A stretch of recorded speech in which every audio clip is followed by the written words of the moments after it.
إن الحمد لله نحمده ونستعينه ونستغفره ونعوذ بالله من شرور أنفسنا ومن سيئات أعمالنا من يهده الله فلا مضل له ومن يضلله فلا هادي له وأشهد أن لا إله إلا الله وحده لا شريك له وأشهد أن محمدا عبده ورسوله أما بعد يا أيها الناس اتقوا ربكم الذي خلقكم من نفس واحدة وخلق منها زوجها وبث منهما رجالا كثيرا ونساء واتقوا الله الذي تساءلون به والأرحام إن الله كان عليكم رقيبا يا أيها الذين آمنوا اتقوا الله حق تقاته ولا تموتن إلا وأنتم مسلمون يا أيها الذين آمنوا اتقوا الله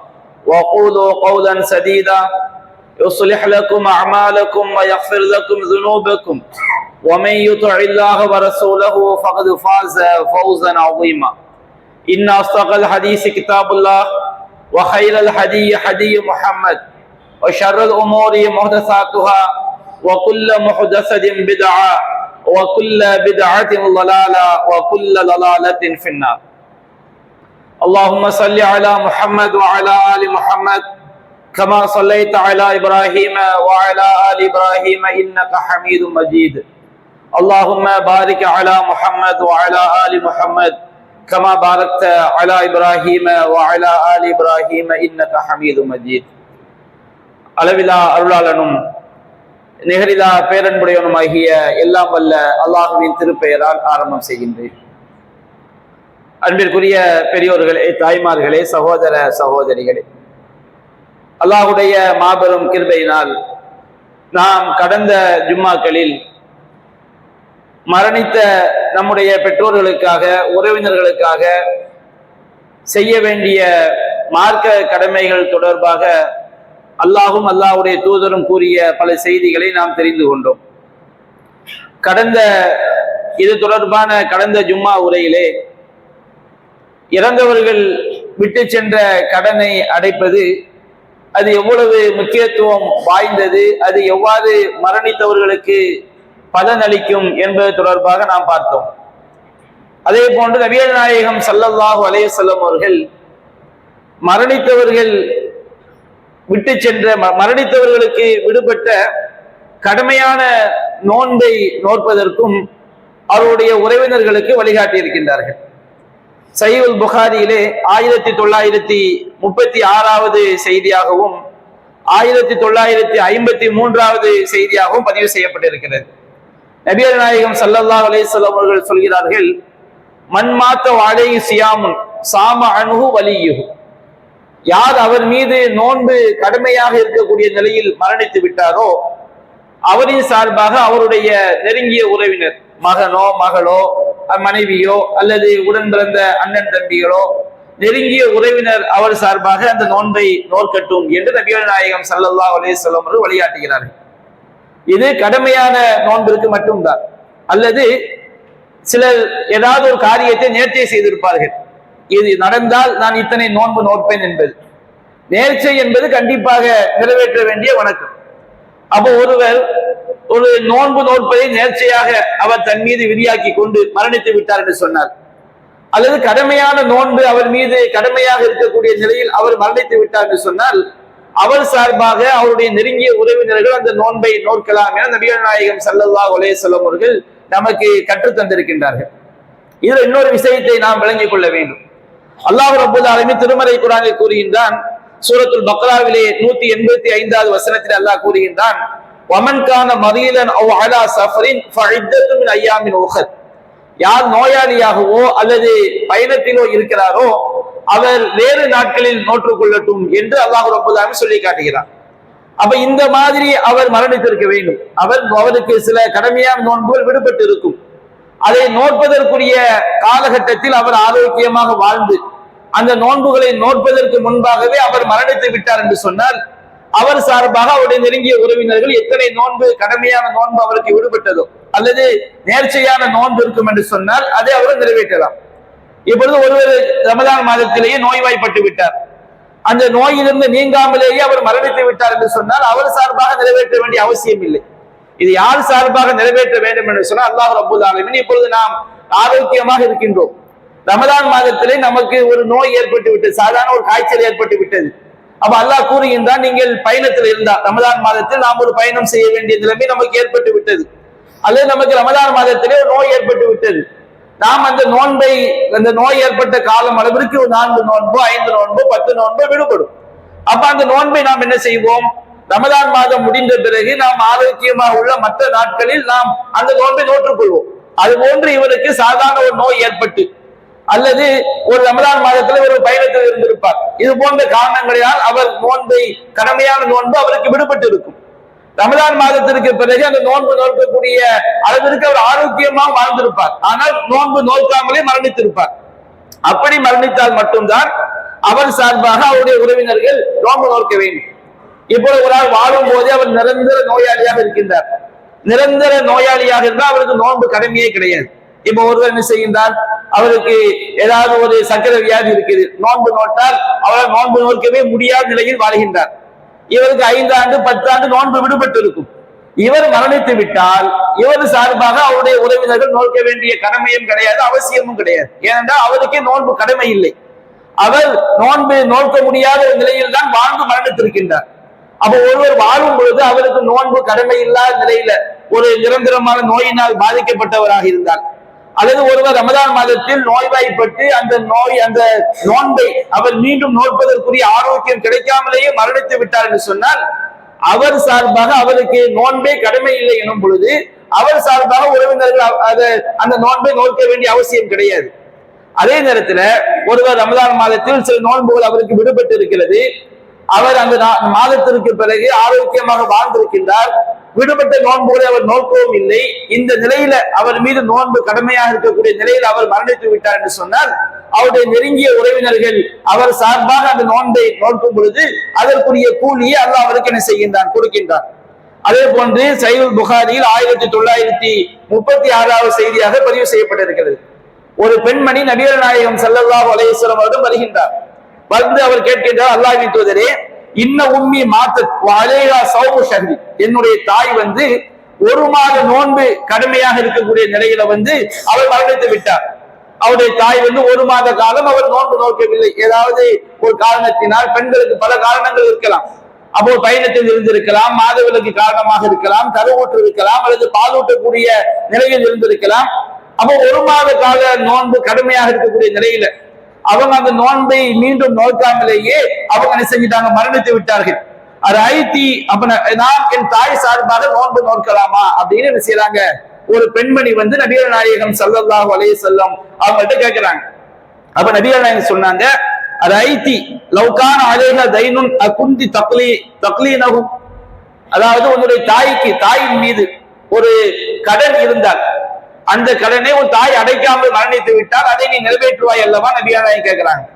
அப்ப அந்த அம்மா சொல்றாங்க, ஆமா, என்னுடைய தாய் வந்து ஏதாவது ஒரு கடனை அடைக்காமல் மரணித்து விட்டால் அதை நான் நிறைவேற்றுவேன் என்று சொல்லும் பொழுது நபியானாய் சொன்னார்கள், ஃபதைனுல்லாஹி அஹக்கு பில் கலா, அல்லாஹ்வுடைய கடன் வந்து நிறைவேற்றப்படுவதற்கு மிக தகுதியானது.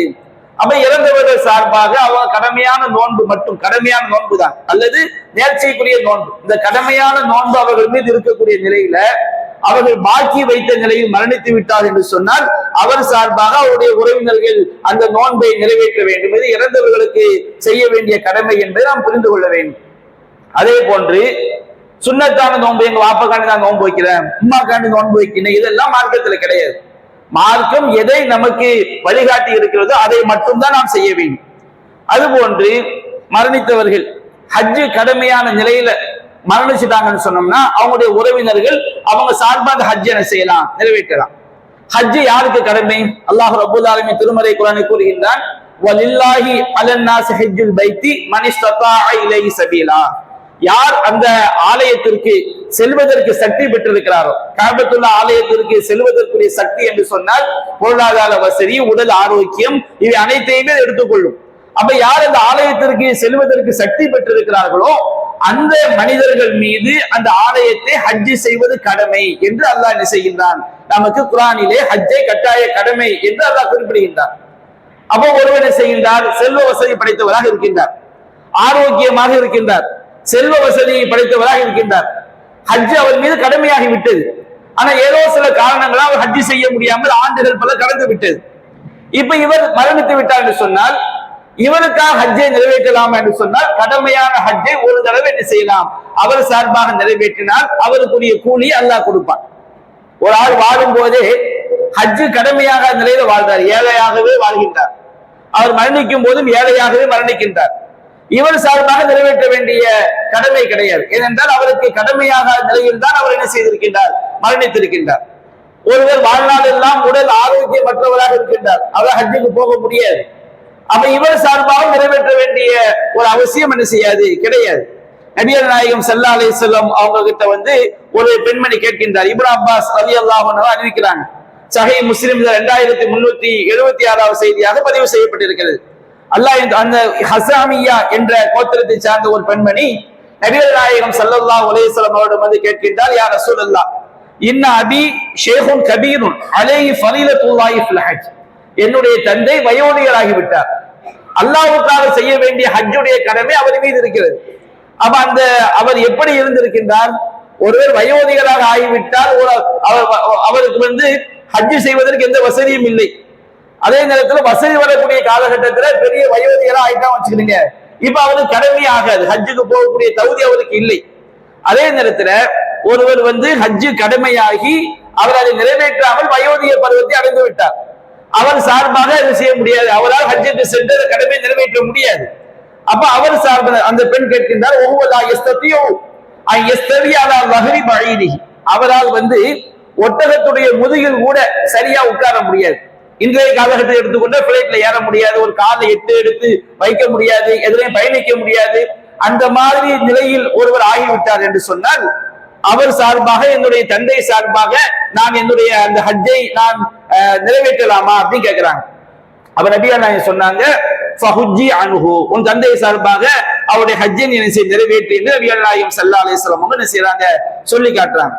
அப்ப இதிலிருந்து இறந்தவர், மரணித்தவர் அவர் மீது ஹஜ்ஜு கடமையான நிலையில பொருளாதார வசதி, உடல் ஆரோக்கியம் பெற்று நம்ம இந்த வருஷம் ஹஜ்ஜை முடிச்சிருவோம், அது அடுத்த வருடம் ஹஜ்ஜை முடித்து விடுவோம் என்ற நிய்யத்தில் அவர் இருக்கக்கூடிய நிலையில தாயோ தந்தையோ சகோதரனோ யாரோ அவங்க மேல ஹஜ்ஜு கடமையாகி அவங்க ஒரு நிய்யத்துல இருக்கும் பொழுது அவங்களுக்கு திடீரென்று மரணம் வந்து விட்டது என்று சொன்னால் அவர்கள் சார்பாக அவருடைய நெருங்கிய உறவினர்கள் அந்த ஹஜ்ஜை நிறைவேற்றலாம் என்பதையும் நம்முடைய மார்க்கம் நமக்கு வழிகாட்டுகிறது.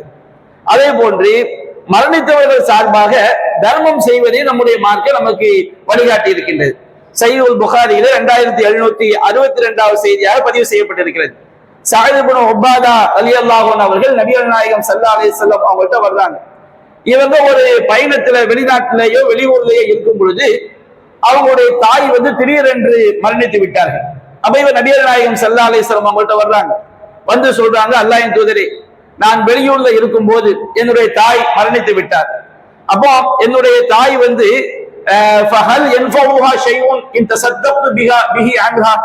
என்னுடைய தாய் சார்பாக நான் ஏதாவது ஒரு தர்மம் செய்தால் அது அந்த தாய்க்கு பயனளிக்குமா அப்படின்னு செய்யறாங்க. சஅத் இப்னு உபாதா ரலியல்லாஹு அன்ஹு கேட்கிறாங்க. அப்ப நபிகள் நாயகம் சொன்னாங்க, நாம் ஆமா அது பயனளிக்கும். அப்போ அந்த சஹாபி சொல்லிதான் நபிகள் நாயகத்தினர் சொன்னார், ஃபஇன்னி உஷ்ஹிதுக அன்ன ஹாயிதி அல் மஹ்ராஃப ஸதகத்துன் அலைஹா.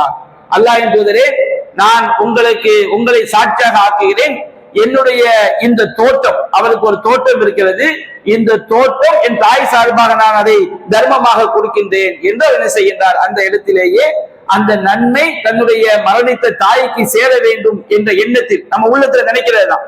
நாம ஒரு 10 ஏழைக்கு சாப்பாடு கொடுக்கிறோம், இறைவா இந்த நன்மையை என்னுடைய தகப்பனாருக்கு இதை சேர்த்து வச்சு நீ சேர்த்து விடுவாயாக, என் தாயாருக்கு சேர்ப்பாயாக என்று நாம் உள்ளத்தில் நினைத்து கொண்டு அந்த தர்மத்தை செய்யும் பொழுது அவர்களுக்கு பலனளிக்கும் என்பதை நபிகள் நாயகம் ஸல்லல்லாஹு அலைஹி வஸல்லம் அவங்களுடைய இந்த ஹதீஸிலிருந்து நாம் விளங்கிக் கொள்ள முடிகிறது. அதே போன்று சஹீஹ் புகாரி 1388வது நபிமொழியாக பதிவு செய்யப்பட்டிருக்கிறது. ஆயிஷா ரலியல்லாஹு அன்ஹா அவங்க அறிவிக்கிறாங்க, ஒரு மனிதர் நபிகள் நாயகம் ஸல்லல்லாஹு அலைஹி வஸல்லம் அவங்கள்ட்ட வர்றார். சொல்றாரு, அல்லாஹ்வின் தூதரே, என்னுடைய தாய் மரணித்து விட்டார், திடீரென்று என்ன செஞ்சிட்டாரு, என்னுடைய தாயார் மரணித்து விட்டார். லவ் தகல்லமத் தஸத்தகத், என்னுடைய தாய் பேசி இருந்தால், அவங்க மரணிக்கக்கூடிய நேரத்தில் பேச முடியாம இருந்திருக்கிறாங்க, என்னுடைய தாய் பேசி இருந்தால் அவர் ஏதாவது தர்மம் செய்திருப்பார் அப்படின்னு நான் நினைக்கிறேன். என் தாய் சார்பாக நான் தர்மம் செய்தால் அவங்களுக்கு கூலி கிடைக்குமா, நன்மை கிடைக்குமா அப்படின்னு கேட்கிறாங்க. அப்ப நபிகள் நாயகம் சொல்றாங்க, நான் ஆமா, உங்களுடைய தாய்க்கு உன் தாய் சார்பாக நீ தர்மம் செய்தாலும் அது அவர்களுக்கு நன்மையாக அமையும் என்று நபிகள் நாயகம் ஸல்லல்லாஹு அலைஹி வஸல்லம் செய்றாங்க, சொல்லி காட்டுறாங்க. இந்த தர்மத்திலேயே சிறந்த ஒரு தர்மம், இறந்தவங்க சார்பாக நாம வழிகேடுகளுக்கு ஒப்பாக இல்லாமல் பிதஅத்தான காரியங்கள் செய்யாமல் நாம தர்மம் செய்யும் போது அது அவங்களுக்கு பயனளிக்கும். வழிகேடுகளுக்கு ஒப்புனா எப்படி?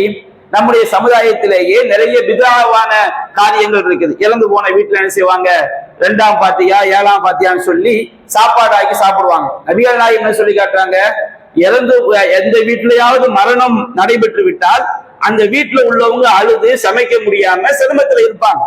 அவங்க அந்த மாதிரி ஒரு நிலையில இருந்தாங்கன்னு சொன்னோம்னா நெருங்கிய உறவினர்கள், பக்கத்து வீட்டுக்காரங்க, அவங்களுக்கு அது பிற மூமின்கள் அவங்களுக்கு சாப்பாடு ஆக்கி நாம கொண்டு போய் கொடுக்கணும். ஏன்னா அவங்க ரொம்ப ஒரு சோகமான நிலையில என்ன செய்வாங்க, இருப்பாங்க. உணவு அந்த வீட்டுல என்ன செய்யும், சமைக்க முடியாது.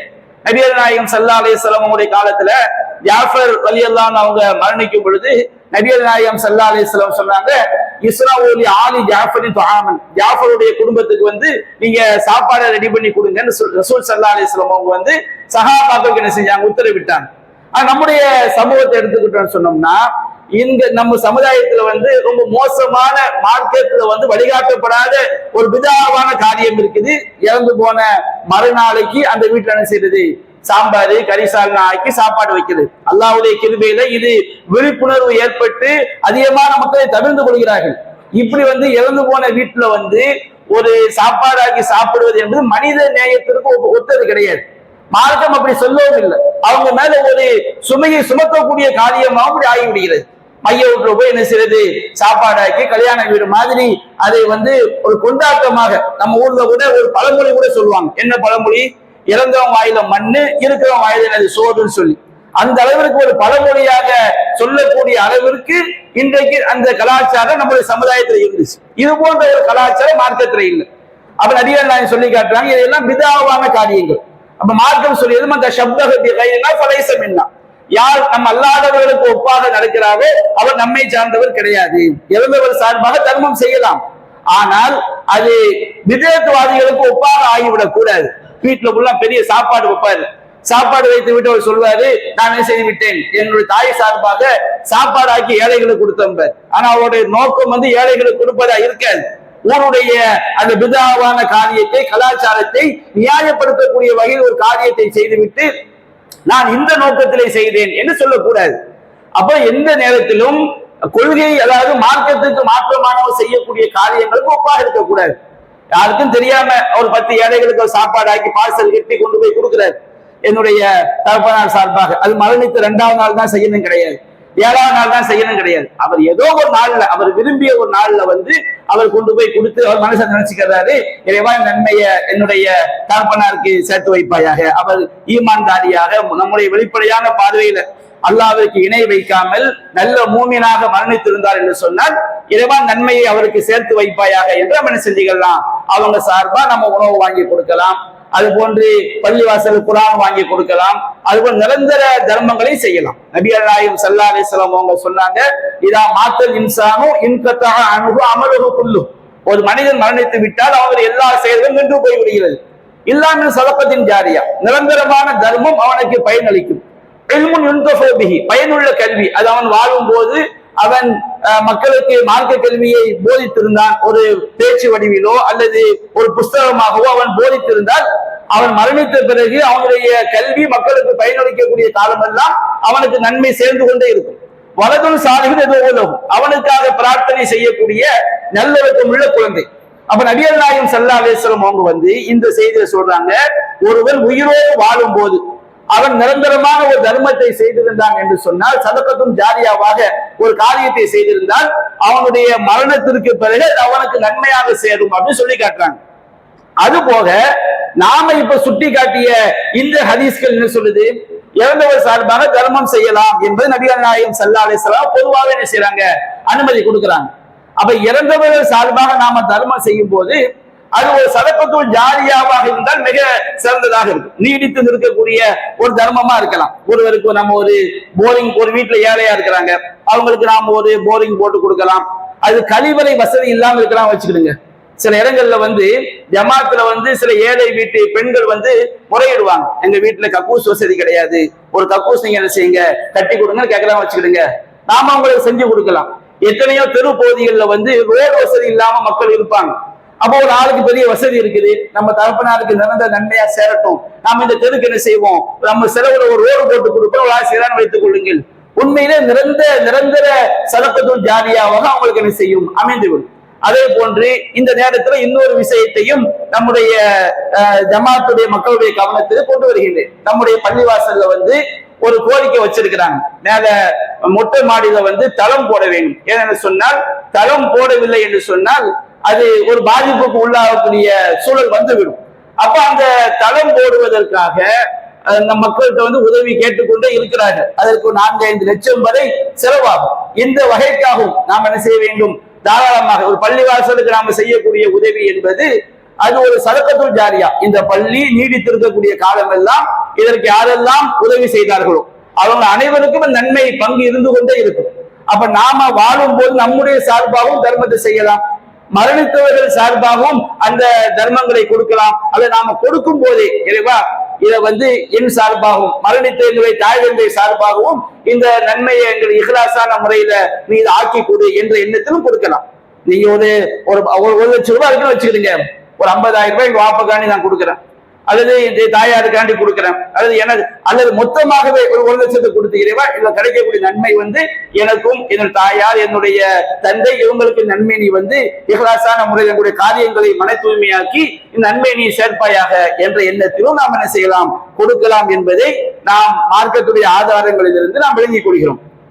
அதுபோன்று நபிகள் நாயகம் ஸல்லல்லாஹு அலைஹி வஸல்லம் அவங்களும் திருமறை குர்ஆனும் இறந்தவங்க சார்பா ரொம்ப வலியுறுத்தக்கூடிய விஷயம், அவங்க உயிரோடு வாழும் போது செஞ்ச வசியத்தை நாம என்ன செய்யணும், மரண சாசனத்தை நாம நிறைவேற்ற வேண்டும். குர்ஆன்ல அல்லாஹ் ரப்பல் ஆலமீன் வாரிசுரிமை சட்டங்களை பத்தி 4வது அத்தியாயம் 11வது வசனத்திலையும் 12வது வசனத்திலையும் அல்லாஹ் குறிப்பிடுகின்றான். இல்ல அல்லாஹ் ரப்பல் ஆலமீன் இந்த 2 வசனங்களிலேயே 4 இடங்களில் மீண்டும் இந்த விஷயத்தை அல்லாஹ் நமக்கு சொல்லி காட்டுகிறான். 4வது அத்தியாயம் 11வது வசனத்தை அல்லாஹ் கூறுகின்றான், பிள்ளைகளுக்குரிய சொத்துல பிள்ளைகளுக்கு எவ்வளவு பங்கு கிடைக்கும் என்பதை அல்லாஹ் சொல்லிவிட்டு மிம்பதி வசியத்தின் யூசி பிஹா அவுதைன், மரணித்தவர் செய்த மரண சாசனத்தையும் கடனையும் நிறைவேற்றிய பிறகு சொத்தை பிரிக்க வேண்டும் என்று அல்லாஹ் கூறுகிறான். ஒரு ஆளு மௌத்தாயிட்டாரு, அவரு விட்டு சென்ற சொத்து 10 லட்சம், அவரு கடன் ஒரு 15 லட்சம் இருக்குன்னு வச்சுக்கிறீங்க, பிள்ளைகளுக்கு எதுவும் கிடைக்காது. ஏன்னா பெற்றோர் விட்டு சென்ற சொத்துல முதல்ல அவங்களுடைய கடனை தான் செய்ய வேண்டும், அடைக்க வேண்டும்.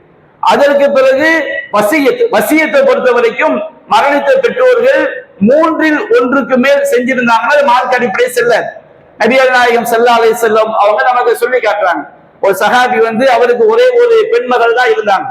அப்ப அவர் சொல்ற, அல்லாஹ்வின் தூதரே எனக்கு ஒரே ஒரு மகள் தான் இருக்கிறாங்க, நான் என்னுடைய சொத்து முழுவதையும் நான் அல்லாஹ்வுடைய பாதையில கொடுக்கலாமாங்கும் போது வேண்டாம், பாதி கொடுக்கலாமா, பாதியும் வேண்டாம், அதிகபட்சமாக அவர் 3ல் 1 கொடுக்கலாமான்னு கேட்கும் போது நபிகள் நாயகம் சொன்னாங்க, சுலுசு கசீர், 3ல் 1 என்பது அதிகம். அப்போ சிலர் உயிரோடு வாழும் என்ன செய்வாங்க, என்னுடைய மரணத்துக்கு பிறகு என்னுடைய சொத்து முழுவதையும் நான் அந்த பள்ளிவாசலுக்காண்டி எழுதி வைக்கிறேன், அது அனாதை ஆசிரமத்துக்காண்டி எழுதி வைக்கிறேன்னு சொல்லிட்டு போயிடுவாங்க. இப்படி சொன்னாங்கன்னா அவங்களுடைய அந்த வசிய செல்லாது. அதுல இருந்து எந்த அளவுக்கு நிறைவேற்ற வேண்டும், 3ல் 1 தான் செய்ய வேண்டும், நிறைவேற்ற வேண்டும். அதே போல அல்லாஹ் ரப்பல் ஆலமீன் மரணித்தவருடைய சொத்துல யார் யாருக்கு அல்லாஹ் பங்கு சொல்லிட்டானோ அவங்களுக்கு என்ன செய்ய முடியாது, மரண சாசனம் செய்ய முடியாது. நபிகள் நாயகம் சொல்லி இருக்கிறாங்க, லா வசியத்தலி வாரிசு, வாரிசுதாரர்களுக்கு வசியத் என்பது கிடையாது. நான் மரணித்து விட்டேன் என்று சொன்னால் என்னுடைய சொத்துல என்னுடைய உயிரோடு இருக்கக்கூடிய என்னுடைய வாரிசுகள், மகனாக இருந்தால், மகளாக இருந்தால், மனைவியாக இருந்தால், சகோதரர்களாக இருந்தால் எவ்வளவு கிடைக்கும் அல்லாஹ் சொல்லிட்டான். அப்ப அல்லாஹ் ரப்பல் ஆலமீன் யாருக்கு பங்கு சொல்லி விட்டானோ அவர்களுக்கு என்ன செய்யக்கூடாது, வசியத் பண்ணக்கூடாது. நான் மூத்தாயிட்டா என் மூத்த மகனுக்கு இவ்வளவு கொடுங்க, 2வது மகனுக்கு இவ்வளவு கொடுங்கன்னு வசியத் பண்ணக்கூடாது. எந்த வசியத் செய்யலாம், ஒரு மூத்த மகன் என்ன செஞ்சிருக்கிறாரு, குடும்பத்துக்காண்டி கடுமையா சம்பாதிச்சு கொடுத்திருக்கிறாரு. அது ஒரு தகப்பனுக்கு 4 பிள்ளைங்க இருக்கிறாங்க, 4 பிள்ளைங்கள்ல ஒரு பையன் மட்டும் தான் வாப்பம்மாவை கவனிச்சிருக்கிறாரு, அவர் அதற்காக நிறைய கடன் பட்டிருக்கிறாரு. இப்ப இவர் அதை குறிப்பிட்டு செய்யலாம், என்னை கவனித்ததினால், எனக்காண்டி நோய்வாய்ப்பட்டதினால், என்னுடைய சொத்துல அவருக்குரிய அது இவ்வளவு கடனாக நான் அவருக்கு செலுத்த வேண்டிய தொகையாக என்ன செய்து கொடுத்து விட வேண்டும். இப்படி கடனாக அவருடைய பாதிப்பை கவனித்து வசிய செஞ்சாங்கன்னா ஓகே. ஆனால் எந்த மாதிரி வசிய செய்து விடக்கூடாது. பொதுவாக என்னுடைய மகனுக்கு இவ்வளவு, இரண்டாவது மகனுக்கு இவ்வளவு என்று வசிய செய்வது என்பது அது அநியாயம், மார்க்கம் அல்லாஹ்வுடைய கட்டளைக்கு எதிரானது. அப்ப அல்லாஹ் ரப்பல் ஆலமீன் ஒருவர் மரணித்து விட்டால் அவர் என்ன வசிய செஞ்சாரோ, நான் மௌத்தாயிட்டா இவங்களுக்கு என்னுடைய சொத்துல இருந்து இவ்வளவு கொடுங்க சொல்லி இருந்தா அது 3-1 மிகாமல் இருந்தால் அதை கண்டிப்பாக கொடுத்து விட வேண்டும். என்னுடைய மரணத்துக்கு பிறகு இந்த பள்ளிவாசல் இவ்வளவு கொடுங்க, இந்த அனாதைக்கு இவ்வளவு கொடுங்க, அது இவங்க நீங்க தவிக்க விட்டுறாதீங்க. ஏதாவது ஒரு மரண சாசனம் அவங்க சொல்லிட்டு மௌத்தாயிருந்தாங்கன்னு சொன்னோம்னா அதை நிறைவேற்றுவது உயிரோடு இருக்கக்கூடிய பிள்ளைகளுடைய கடமை. அல்லாஹ் சொல்லுகின்றான் 4:12 அல்லாஹ் சொல்ல மின்பாடி வசியத்தின் யூசீன பிஹாவுதே, அவங்க செய்த வசியத்தையும் கடனையும் நிறைவேற்றிய பிறகுதான் சொத்து பாகம் பிரிக்கப்பட வேண்டும். அது இன்னொரு வாசகத்தில் அல்லாஹ் சொல்ற மின்பாடி வசியத்தை தூசூன பிஹாவுதே, நீங்கள் செய்த மரண சாசனத்தையும் கடனையும் நிறைவேற்றிய பிறகுதான் சொத்துக்கள் பிரிக்கப்பட வேண்டும். 4ஆம் அல்லாஹ் சொல்கின்றான் மின்பாடி வசியத்தின் யூசா பிஹாவுதே, செய்யப்பட்ட மரண சாசனத்தையும் கடனையும் நிறைவேற்ற பிறகுதான் சொத்துக்கள் பிரிக்கப்பட வேண்டும் என்று அல்லாஹ் ரப்பல் ஆலமீன் சொல்லி காட்டுகிறான். அப்ப நம்ம இறந்தவர்கள் சார்பாக செய்ய வேண்டிய கடமைகள் மிக முக்கியமான ஒன்று, அவங்க செஞ்ச வசியத், மார்க்கத்துக்கு மாற்றம் இல்லாத வசியத்தா இருந்தால் நாம் என்ன செய்ய வேண்டும், நிறைவேற்ற வேண்டும். நான் மௌத்தான பிறகு நான் ஒரு தர்கால போய் ஒரு ஆட்டை அறுப்பான்னு சொல்லிட்டு ஷிர்கான வசியத் பண்ணியிருந்தா, பாவமான வசியை செஞ்சிருந்தா அதை என்ன செஞ்சிடக்கூடாது, நிறைவேற்றி விடக்கூடாது. மார்க்கத்துக்கு மாற்றமான ஏதாவது ஒரு வசியத்தை அவங்க மரண சாசனம் செய்திருந்தார்கள் என்று சொன்னால் அதை நிறைவேற்றி விடக்கூடாது. அதே போன்று நாம இறந்தவர்களுக்கு செய்ய வேண்டிய கடமைகள்ல இன்னொரு விஷயம் என்னன்னு சொன்னோம்னா, நம்ம மரணித்தவர்கள் உயிரோடு இருக்கும் போது அவங்க யாரோடு நெருங்கி பழகினார்களோ அவர்களை என்ன செய்ய வேண்டும், அவங்களுடைய மரணத்திற்கு பிறகு அரவணைக்க வேண்டும் என்று மார்க்கம் சொல்லி காட்டுகிறது. நபிகள் நாயகம் ஸல்லல்லாஹு அலைஹி சொல்லி காட்டுறாங்க, இப்னு ஹிப்பான்ல பதிவு செய்யப்பட்டிருக்கிறது, மன் அஹப்ப யஸில அபாஹு ஃபீ கப்ரி, யார் அவருடைய தந்தை மண்ணறையில் இருக்கும் பொழுதும் தந்தையோடு இணைந்து வாழ வேண்டும் என்று விரும்புகிறாரோ ஃபல் யஸில் இஹ்வான அபீஹி பஅதஹு, அவர் தன்னுடைய தந்தைக்கு பிறகு அவருடைய சகோதரர்களை அவர் என்ன செய்யட்டும், இணைத்து வாழட்டும். ஒருவர் தகப்பனார் மௌத்தாகி விட்டார் என்று சொன்னால் அவருடைய மரணத்துக்கு பிறகு அவங்களுடைய சகோதரர்களை இணைத்து வாழ வேண்டும் என்று மார்க்கம் சொல்லி காட்டுது. நீங்க அப்படி இணைத்து வாழ்வது, பெரியப்பா சின்னப்பா அவங்களுக்கு ஒரு லாப நஷ்டம் ஏற்படும் போது நாம உதவி செய்யறது, அவங்களுடைய கஷ்டத்துக்கு துணை நிற்பது, அவங்களுக்கு இந்த மாதிரி இணைத்து வாழும் பொழுது அது கபருக்குள் இருக்கக்கூடிய மரணித்த தந்தையை இணைத்து வாழ்வதை போன்று. தாயுடன் பிறந்த அக்கா தங்கச்சிகளை நாம அரவணைக்கும் பொழுது அது அவங்களுடைய கபருக்குள் அவங்க இருந்தாலும் அவங்களுக்கு நாம செய்யக்கூடிய நன்மையாக மார்க்கம் என்ன செய்கிறது சொல்லி காட்டுகிறது. அதே போன்று சஹீஹ் முஸ்லிமில் நாம் பார்க்கிறோம், அப்துல்லா இப்னு உமர் மிகப்பெரிய ஒரு சஹாபி, அவங்க என்ன செய்யறாங்கன்னு சொன்னோம்னா, திடீரென்று ஒரு கிராமவாசியை அவங்க கழுதைக்கு மேல தூக்கி வச்சு தன்னுடைய தலப்பாகையை கலட்டி அந்த கிராமவாசியை செய்யறாங்க, அணிவிக்கிறாங்க.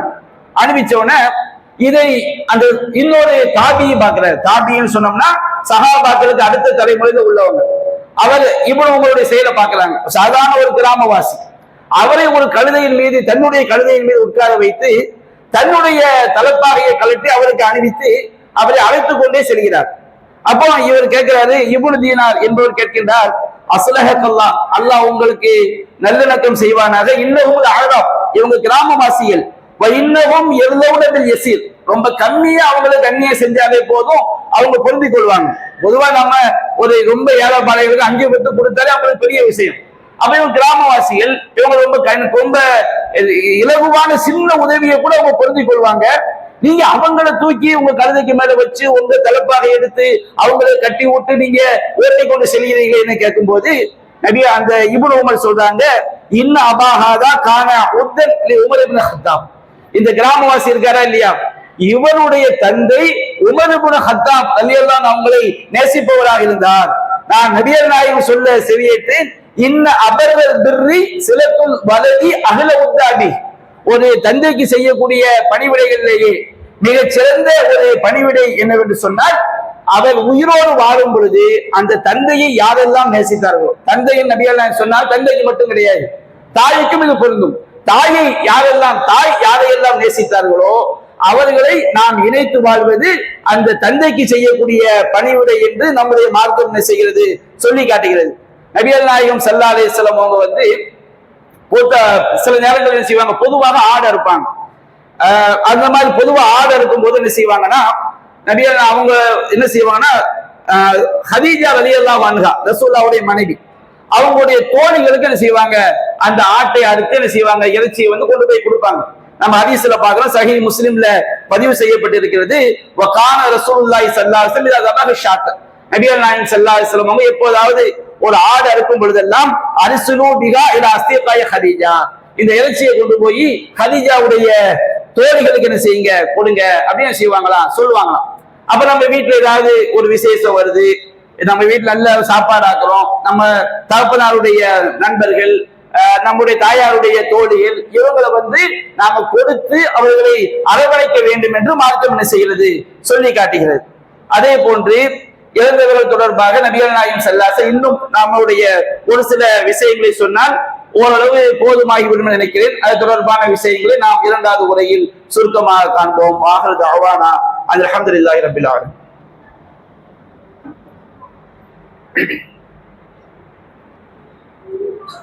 அல்ஹம்துலில்லாஹி ரப்பில் ஆலமீன்.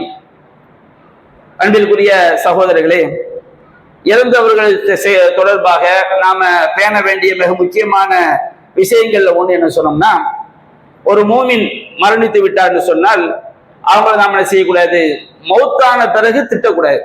நாம உயிரோடு வாழும்போது 1000 பகை என்ன செய்யலாம், இருக்கலாம். நமக்கு அவர்கள் நிறைய அநியாயம் பண்ணியிருக்கலாம், நாம் அவங்களுக்கு நிறைய அநியாயம் பண்ணியிருக்கலாம், அநியாயம் செஞ்ச மன்னிப்பு கேட்கணும். ஆனா மரணித்தவர் நாம உயிரோடு வாழும்போது நமக்கு நிறைய அநியாயம் செஞ்சிருந்தாலும் செஞ்சது தானே, அதுக்கு அல்லாஹ்ட்ட இருக்கு, அதற்கு உண்டான தீர்ப்பு இருக்கு. ஆனால் நாம் அவர்களை வெளிப்படையாக என்ன செய்யக்கூடாது, திட்டக்கூடாது என்று மார்க்கம் சொல்லி காட்டுகிறது. சஹீஹ் புகாரில 1393வது செய்தியாக பதிவு செய்யப்பட்டிருக்கிறது. நபிகள் நாயகம் ஸல்லல்லாஹு அலைஹி வஸல்லம் அவங்க சொன்னாங்க, லா தசுப்புல் அம்வாத், மரணித்தவர்களை நீங்கள் திட்டாதீர்கள். யாரா இருந்தாலும் சரி, நம்முடைய பெற்றோர்கள், நமக்கு ஒருவருடைய பெற்றோர் அவருக்கு அநியாயம் பண்ணியிருக்கிறாங்க, மௌத்தா போன பிறகு செத்து தொலைஞ்சிட்டாங்க, இருந்தும் கெடுத்தாங்க செத்தும் கெடுத்தாங்கிற மாதிரி என்ன செய்யக்கூடாது, மௌத்தா போனவங்களை வந்து திட்டுவது கூடாது. திட்டுனா வெளிப்படுது என்ன செய்யறது, நாசமா போறவன் போயிட்டான்னு சொல்லி ஒரு மூமினை பார்த்து என்ன செய்யக்கூடாது, சொல்லக்கூடாது. அப்ப நபிகள் நாயகம் சொல்றாங்க, லா தசுப்புல் அம்வாத், மரணித்தவர்களை நீங்கள் திட்டாதீர்கள். ஃபஇன்னஹும் கத் அஃலௌ இலா மா கத்தம், அவங்க எதை முற்படுத்தினாங்களோ அதன் பக்கம் போய் சேர்ந்துட்டாங்க. அவன் அநியாயம் பண்ணியிருந்தா அல்லாஹ்ட்ட கண்டிப்பா செய்ய முடியாது, தப்பிக்க முடியாது. நாம திட்டதுனால அது வந்து ஒரு பெரிய எந்த ஒரு பாதிப்பையும் அவருக்கு உண்டாக்க போறது கிடையாது. வேண்டுமென்றால் நமக்கு அது பாதிப்பாகி விடலாம். அப்ப அவங்க என்ன செஞ்சாங்களோ அதற்குரிய கூலி அவங்களுக்கு என்ன செய்யுது, கண்டிப்பா கிடைக்க போகுது. அப்ப நீங்க யாரு மரணித்து விட்டாலும், இறந்தவர்கள் யாரு, நம்ம மௌத்தானவர்கள், அவங்களை வந்து நம்ம செய்யக்கூடாது, மரணத்திற்கு பிறகு திட்டக்கூடாது என்று மார்க்கம் சொல்லி காட்டுகிறது.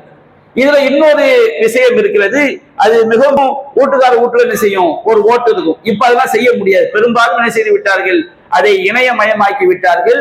அதனால 2 ஓட்டு செய்ய இருக்க முடியாது. அதனால கணவனுடைய பேருக்கு கீழே மனைவியுடைய பெயர் வர்ற மாதிரி நீங்க மாற்றிக்கொள்வது எதிர்காலத்தில் சிறப்பா இருக்கும். இப்பவுமே மாற்றிவிட்டால் நல்லது. இல்லை என்று சொன்னால் அடுத்த தேர்தல் முடிந்த பிறகு கூட என்ன செய்யலாம், மாற்றிக்கொள்ளலாம். அல்லாஹ் ரப்பல் ஆலமீன் நம்முடைய சமுதாயத்தை இம்மையிலும் மறுமையிலும் வெற்றி பெற்ற சமுதாயமாக, பாதுகாப்பான சமுதாயமாக ஆக்கி அருள் புரிவானாக. வாஹிரு தஅவானா அல்ஹம்துலில்லாஹி.